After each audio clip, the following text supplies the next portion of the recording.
امام جعفر صادق علیہ السلام کی یہ تحریک علمی، یہ نہضت علمی کیوں کر امام کو نصیب ہوئی؟ وہ تقریباً آپ تمام احباب تاریخ کا مطالعہ کرتے ہیں تو آپ کے علم میں ہوگا کہ امام جعفر صادق علیہ السلام کا عرصہ حیات اور بالخصوص عرصہ امامت ایسا ہے کہ جہاں پہ اموی حکومت ختم ہو رہی تھی اور عباسی اقتدار کا آغاز ہو رہا تھا، یعنی ان دونوں حکومتوں کا سنگم ہے، ایک کی ختم ہو رہی ہے، ایک کی حکومت شروع ہو رہی ہے۔ تو گویا یہ ایسا خلفشار کا، ان دونوں کے خلفشار کا عرصہ تھا کہ جس میں امام نے یہ بہتر سمجھا کہ میں اس عرصہ غنیمت میں خونی تحریکوں کا حصہ بن کر یا خونی تحریکوں کی پشت پناہی کر کے میں حکومتوں کو گرانے کی کوشش کروں، میں حکمرانوں کی حکومتوں کو ختم کرنے کی کوشش کروں، میں اپنی نہضت علمی کہ جو ان کے والد گرامی نے جس کا آغاز کر دیا تھا، کیوں نہ میں اس کو مضبوط کروں۔ اور امام نے اسی راستے کو چنا۔ اور آپ یہ جانتے ہیں کہ آپ کے دور میں بہت ساری علوی تحریکیں شروع تھیں، لیکن آپ نے کسی بھی نہ تو علوی تحریک کو اون کیا، نہ سپورٹ کیا، بلکہ مختلف مواقع پر یہ ان کو بتاتے رہے، متنبع کرتے رہے کہ تمہاری یہ تحریکیں بے نتیجہ ثابت ہوں گی۔ اب اسے آپ علم امامت کہیں، اسے آپ امام کی فراست کہیں، کیونکہ خداوند قدوس ائمہ معصومین علیہ السلام کو کائنات عالم کے تمام عقلوں سے بڑھ کر عقل عطا کرتا ہے، تو امام کے فکر کی پرواز بھی اتنی بلند ہوتی ہے کہ وہ اپنی بصیرت کے عنوان سے حالات کی نزاکت کو بھانپ لیتے ہیں۔ تو امام نے اپنے تمام چاہنے والے آپ کے عزیز و اقارب میں سے سب کو یہ خبردار کر دیا کہ ان تحریکوں کا کوئی نتیجہ نہیں نکلے گا۔ ایک دفعہ فوز بلند صلوات پڑھیں۔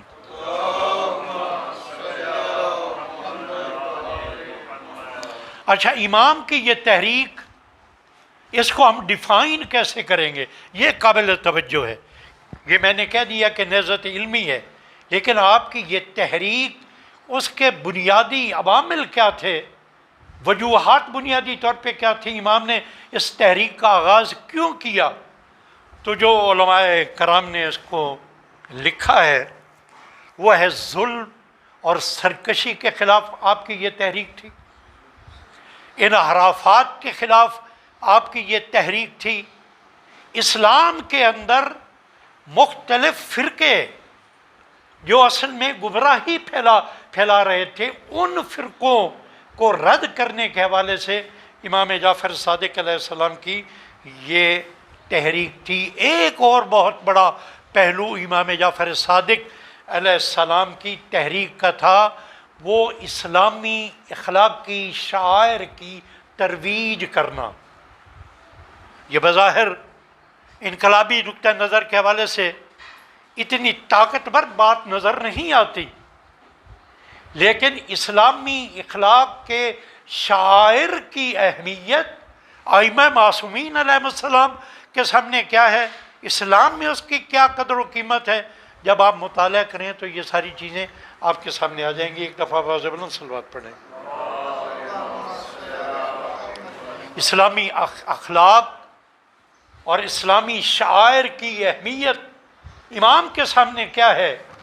امر بالمعروف و نہی عن المنکر کی اہمیت کو بیان کرتے ہوئے امام جعفر صادق علیہ السلام ارشاد فرماتے ہیں، وائے ہو ایسے مسلمان پر، ایسے دعوی ایمان رکھنے والے پر کہ جو امر بالمعروف اور نہی عن المنکر کے ذریعے اللہ کو قرض نہیں دیتا۔ تو گویا امام جعفر صادق علیہ السلام کی نظر میں امر بالمعروف و نہی عن المنکر اتنا عظیم فریضہ ہے کہ یہ فریضہ اللہ کو قرض دینے کے مترادف ہے۔ ایک دفعہ بابا سے بلند صلوات پڑھیں۔ میں بڑی تیزی کے ساتھ گزارنے کی کوشش کروں گا. ایک دفعہ پھر بابا زبان صلوات پڑھیں.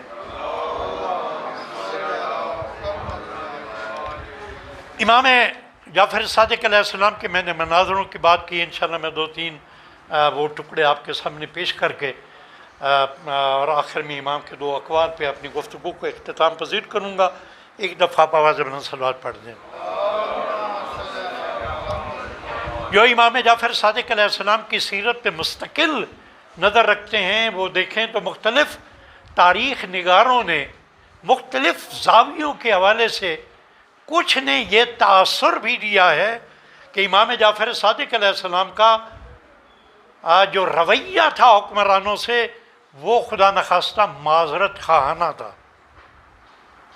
لیکن امام نے ایک لحاظ سے خونی تحریکوں سے اپنے آپ کو الگ کیا، لیکن ان کا نظریہ، ان کا رویہ کسی بھی صورت میں، اس کی ایک مثال آپ نے بہت اکثر علماء سے سنی ہے کہ آپ بیٹھے تھے محفل میں، منصور دوانکی کے محفل میں، اور ایک مکھی بار بار تنگ کر رہی تھی، تو اس نے امام سے پوچھا کہ یا ابن رسول اللہ نے اس مکھی کو تخلیق کو کیا ہے. اب یہ ایک چھوٹا سا جواب ہے، لیکن اس کے پیچھے امام کی جرت اور حکمرانوں کو سبق سکھانے کا ایک درس ملتا ہے.